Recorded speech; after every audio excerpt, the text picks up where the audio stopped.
Hello, this is Dr. Whiting, and today I want to talk to you about something that is so incredibly timely. We couldn't be more on the ball than we are.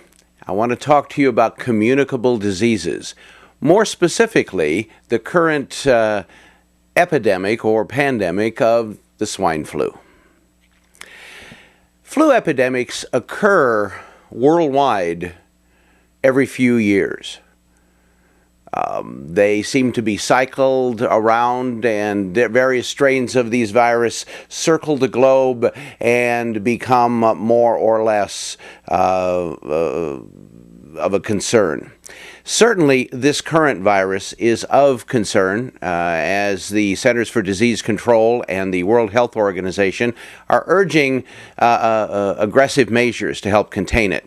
And the biggest reason why we're concerned about this is because this particular virus is a combination or mutation of an animal virus, in this case swine, and a human virus, which makes it much easier to transmit not only from animal to human, but from humans to humans, which could greatly accelerate the number of cases in various areas.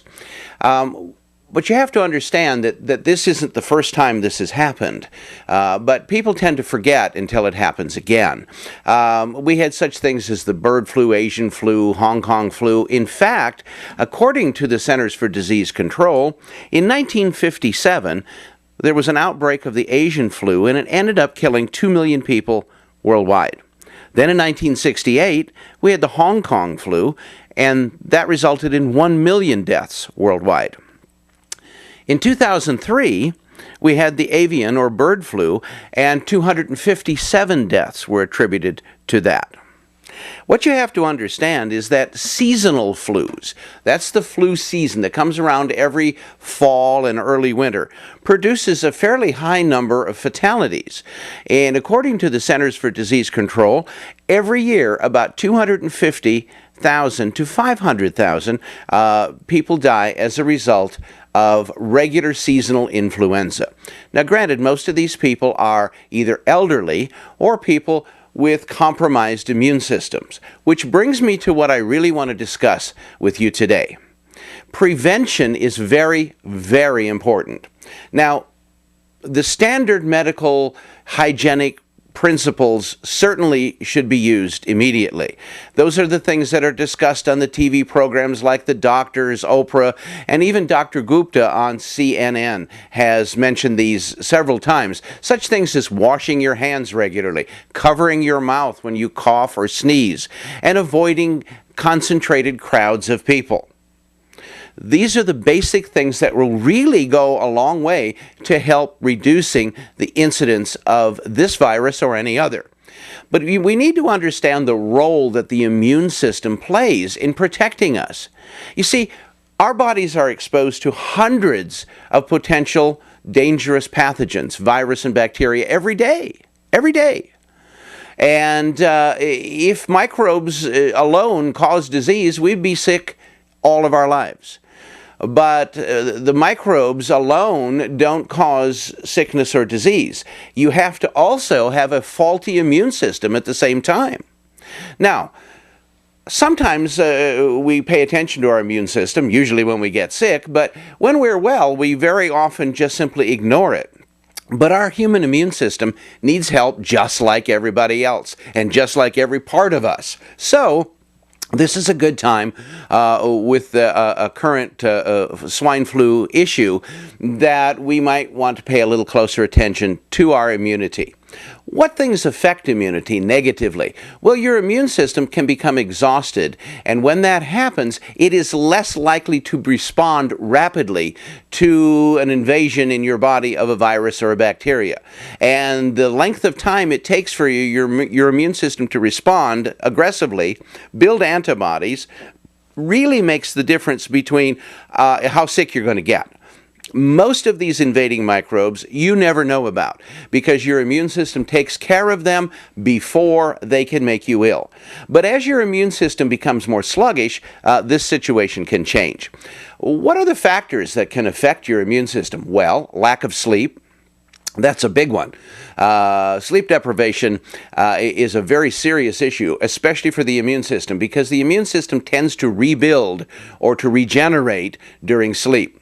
Pre-existing health problems. So that means if you have other health issues like diabetes, heart disease, and almost any of the chronic diseases, your body tends to be able to respond to invading microbes with less speed and efficiency as it might if in a more healthy individual.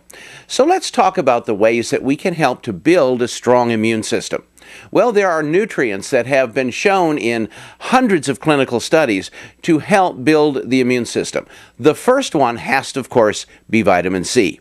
There is more literature in the journals about the role of vitamin C in preventing the common cold and the flu and various other things. The work of the late Linus Pauling alone cited hundreds of clinical studies that showed that the benefits of vitamin C in helping to prevent these microbes from taking us over is enormous.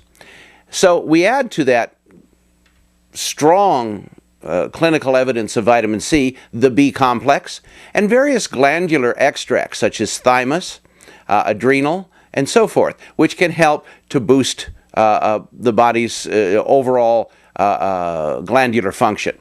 Then there are colostrum extracts, primarily from bovine or cattle sources. And colostrum is the material that is found in breast milk, whether it be human or animal, and for supplement purposes we use bovine colostrum. It is designed to, in the first days and weeks of birth, to give us humans and other animals our immunity.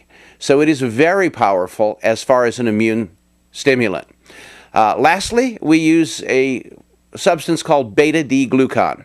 And in some cases, mycelial mushroom extract. Now, all of these various things can be purchased separately, but they're not necessary. You can find them all together in one formula, and there are several companies that are producing these formulas. The one we use with our clients at our research centers around the world is called Immugard. And Immugard is produced by a company in Southern California called Phoenix Nutritionals. And that's the one that we have been using for quite a long time. Antiviral drugs such as Tamiflu, amantadine, and various other things are helpful in a more crisis situation. For example, if you have an outbreak in your immediate area, if you've already come down with a flu virus, these antivirals can be very, very helpful in shortening the duration of the illness. But it's always a good idea to prepare your body ahead of time for defense. And your first line of defense, of course, is your immune system. So what we recommend is that you consider taking a full spectrum vitamin mineral formula every day so that your body has the basic raw nutrients that it needs on a daily basis. Secondly, consider using a high potency, multifaceted immune support formula. And if you are looking for a recommendation, you certainly may contact our research center. Remember, here at the Institute of Nutritional Science, we are the leaders in natural health on the internet. You can contact us toll-free at 888-454-8464.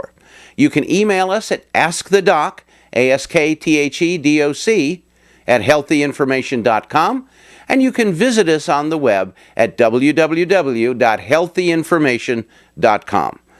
We have had tremendous success with our Immugard formula, and this would be a good time to consider helping your immune system so through this period it can help protect you.